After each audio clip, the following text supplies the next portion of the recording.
Bonjour, bienvenue à Vie et Miséricorde. C'est Ursule. On est le 28 juillet 2026. Alors, un cœur qui veille. Notre texte se trouve dans Apocalypse 3, le verset 20. Voici, je me tiens à la porte et je frappe. Si quelqu'un entend ma voix et ouvre la porte, j'entrerai chez lui, je prendrai la scène avec lui et lui avec moi. Le vainqueur, je lui donnerai de siéger avec moi sur mon trône. Comme moi aussi, j'ai remporté la victoire et je suis allé siéger avec mon Père sur son trône. Celui qui a des oreilles, qu'il entende ce que l'Esprit dit aux églises. Amen. Alors, on connaît ce verset si on est né dans la famille chrétienne depuis longtemps, on connaît ce verset. Jésus qui se tient à la porte et qui frappe. Amen. Alors, si tu as donné ta vie à Jésus longtemps, peut-être que pour toi, ce verset, c'est juste pour ceux-là qui doivent devenir chrétiens.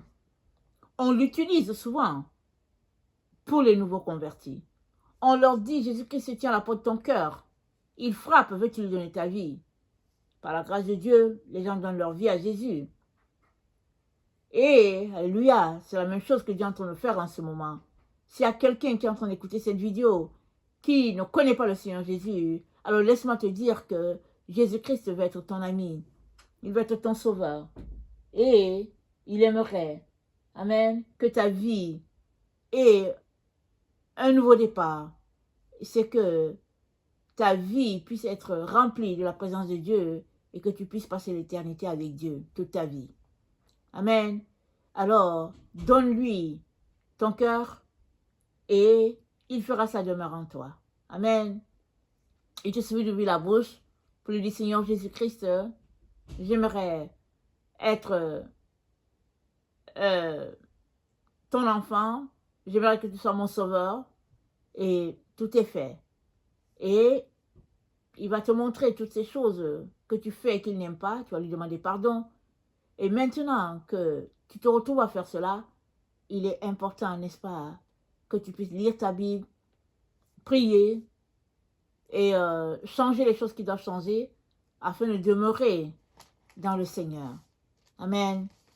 Alors, maintenant, si toi tu as donné ta vie à Jésus-Christ depuis longtemps et que tu es passé par le même processus, c'est que tu as invité Jésus-Christ à venir dans ta vie, laisse-moi te dire que ce verset peut encore s'appliquer à toi.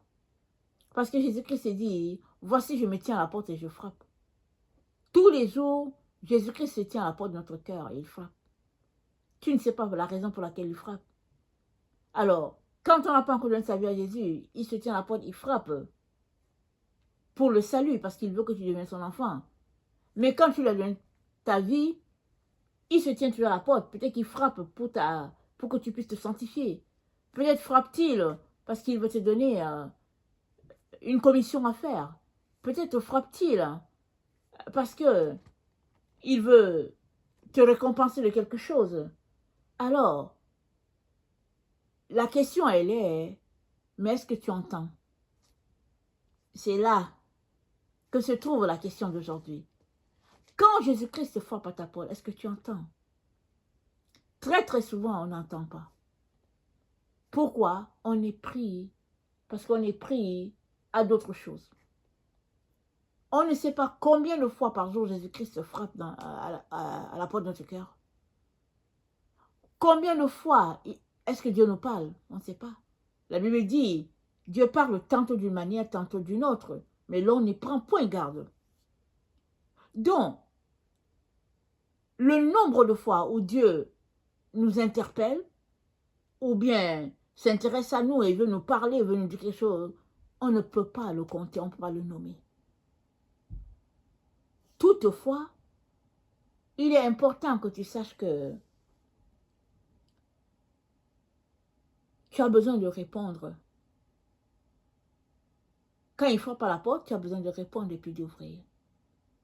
Seulement, si tu es pris par les distractions de ce monde, comment vas-tu faire? Comment vas-tu faire? Et la situation est arrivée dans Cantique, au verset 5. Cantique des Cantiques, c'est juste après, je pense, Proverbe, un peu avant Ésaïe. Alors, Cantique des Cantiques, c'est ce livre qui parle de relations amoureuses entre le Seigneur et puis ses enfants. Alors, Cantique des Cantiques, le chapitre 5, le verset 4, ça dit, « Mon bien-aimé a passé la main par la fenêtre, et mes entrailles se sont émues pour lui. Je me suis levé pour ouvrir à mon bien-aimé, et de mes mains a dégoûté la myrrhe, de mes doigts la myrrhe répandue sur la poignée du verrou. J'ai ouvert à mon bien-aimé, mais mon bien-aimé s'en est allé, il avait disparu. J'étais hors de moi. Quand il me parlait, je le cherchais, je ne l'ai point trouvé. Je l'ai appelé, il ne m'a point répondu. » Alors, ici, n'est-ce pas, c'est l'amoureuse du Seigneur qui s'est levée pour appeler, qui s'est levée pour ouvrir alors que le Seigneur frappait à la porte. Et depuis combien de temps est-ce qu'il frappe? Depuis combien de temps il a frappé?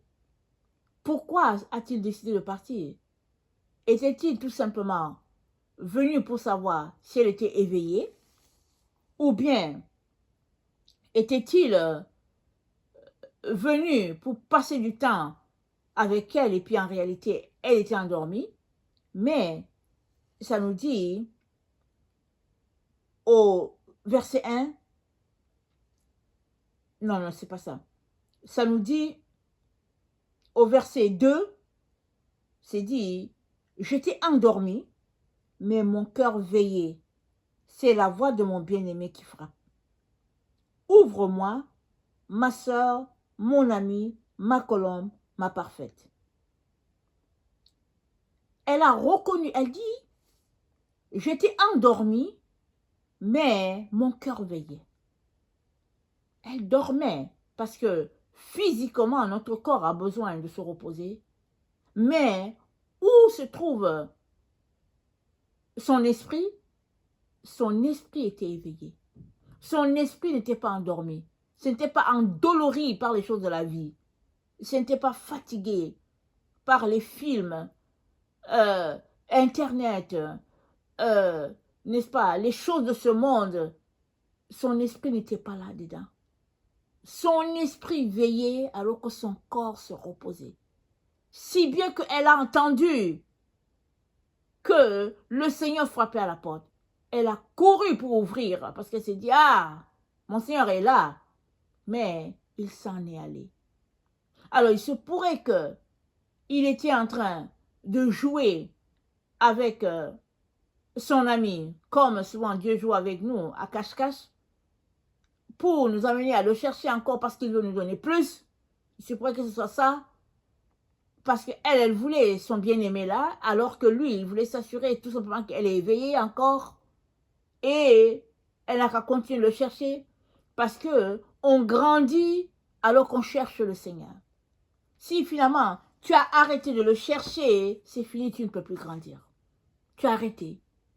Mais, la Bible dit, Dieu nous conduit de gloire en gloire. Plus tu le cherches, plus il te donne. Plus tu le cherches, plus tu acquiers d'autres choses. Alors, le Seigneur vient cogner à la porte. Alors, elle ne dort pas, physiquement elle dort, mais spirituellement, son esprit est là. Elle reconnaît la voix de son bien-aimé. Elle court pour ouvrir. Il avait disparu. Et qu'est-ce qui s'est passé? Elle s'est mise à le chercher dans la ville. Et elle voulait savoir où est-ce qu'il est. Et quelque part, c'est très intéressant, le livre de Cantiques.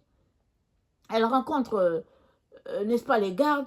Et puis elle demande où est l'endroit où est son bien-aimé. Donc, dans ce processus où elle recherche la présence, n'est-ce pas, de son bien-aimé, elle découvre plein de choses. Par exemple, à un endroit, c'est dit, les gardes l'ont attrapé et puis l'ont frappé. C'est-à-dire, alors qu'elle cherche son bien-aimé, elle passe par des moments difficiles, des épreuves. Mais ces épreuves ne la retiennent pas.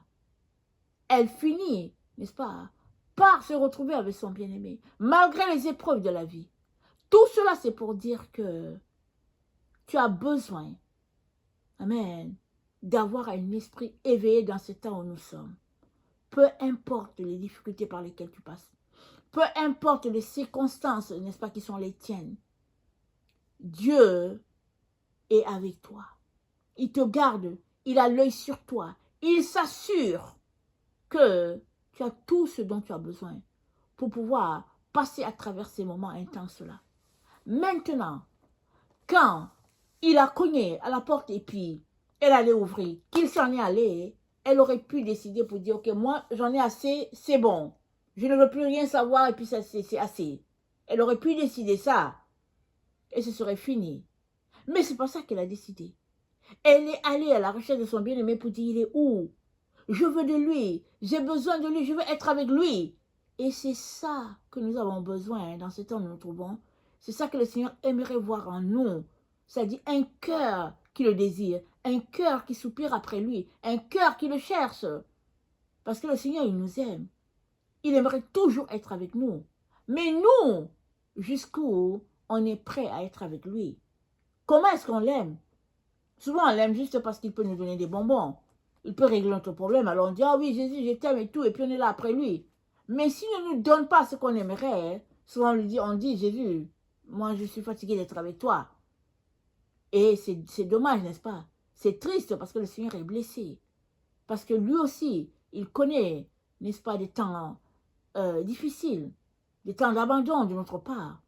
Il est donc important que nous puissions amener notre relation avec le Seigneur un peu plus loin. Je viens nous encourager à mettre une coche supérieure à notre relation avec le Seigneur. Allons-y de l'avant. Même si on l'attend aujourd'hui et qu'il ne vient pas, attendons-le encore demain. Et s'il ne vient pas, attendons-le encore après-demain. Parce que ce n'est que comme ça, n'est-ce pas, qu'on pourra être comblé alors qu'on l'attend et que notre huile sera renouvelée dans sa présence parce que le Saint-Esprit est là, le Saint-Esprit ne veut que nous bénir. Et alors que nous renouvelons notre passion pour le Seigneur Jésus, lui, il vient se révéler davantage, il vient nous se faire connaître, si bien que notre intimité avec lui devient, n'est-ce pas, cette force-là qui fait qu'il nous connaît. Et quand il reviendra, il dira, oui, entre dans la joie de ton Père, je te connais, je te connais. Et à d'autres, il dira, je ne te connais pas.